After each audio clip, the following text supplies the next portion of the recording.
గౌతమ్ రెడ్డి గారు, మిగతా రాష్ట్రాలతో పోల్చుకుంటే పెట్టుబడులను ఆకర్షించడంలో మనం ఏ ప్లేస్లో ఉన్నాం?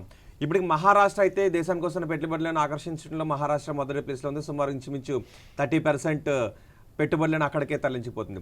ఆ తర్వాత పోల్చుకుంటే మనం ఏ స్థానంలో ఉన్నాం? అంటే if you really look at the DPIIT చూసుకుంటే ఇన్ టర్మ్స్ ఆఫ్ గ్రౌండింగ్ చూసుకుంటే గత 2 సంవత్సరాలు we are much better then Telangana are Tamil Nadu. Actual grounding conversion MoUs కాకుండా యాక్చువల్ గ్రౌండెడ్ ప్రాజెక్ట్స్ చూసుకుంటే గవర్నమెంట్ ఆఫ్ ఇండియా నామ్స్ ప్రకారం. ఎస్, ఈరోజు it is a fact that Maharashtra and Gujarat capture they capture the first 2 places in destination. But also నేను అందుకని మేమేమంటున్నామంటే మా ముఖ్యమంత్రి గారు he said first let us develop a best infrastructure, develop best quality work force. Yes. When we give them the world class facilities, which company will not come? And రెండోది ఏంటంటే ఇంకోటి మీరు గమనించాల్సింది ఏంటంటే త్వరలోనే states like Maharashtra and Gujarat will run out of land.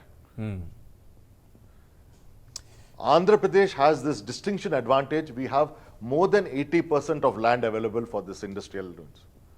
So this advantage we will certainly use it. Ante we are going as per a strategy prakaram veltunam anamata. If you really see the kind of industrialization that has taken place, it is a correct swatantram vachin tarvata Maharashtra, Gujarat have been in forefront of development. Okay. But today very soon they are going to run out of the land and water. We will have that advantage of having the land and water.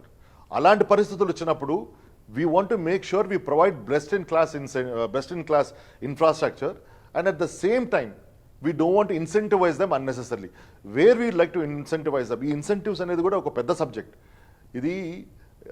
This is in fact time unte I can explain to you. Okay. But the incentives we want to make sure the next level of tech companies where we want to, they have to come and invest here, alanti valliki we want to give incentives, and not the old companies or some other companies we want to give them. Yes. And ఒకవేళ special status ఉండుంటే అలాంటి incentives ఇవ్వడానికి అవకాశం ఉండేది అనుకుంటున్నారా?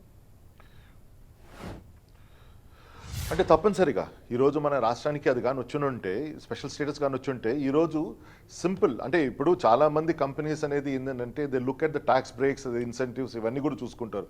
ఇలాంటి పరిస్థితుల్లో తప్పనిసరిగా we would have stood in number 1 state as a state in destination. మనకుండే అడ్వాంటేజెస్ కావచ్చు, మనకుండే ఈ స్టేట్కున్న స్ట్రాటజిక్ అడ్వాంటేజెస్ కావచ్చు. ఇప్పుడు ఇంత కోస్ట్ లైన్ ఉంది, ఈ రోజుకి we supply maximum number of IT professionals from our colleges. ఉదాహరణకి ఈ మధ్యనే మన ఎపిటా అనే organisation we place 3,200 students in Infosys alone. yes, మీరు గాని సీఎం గాని ఢిల్లీ వెళ్ళిన టైంలో what I'm saying is the raw material is with us. right.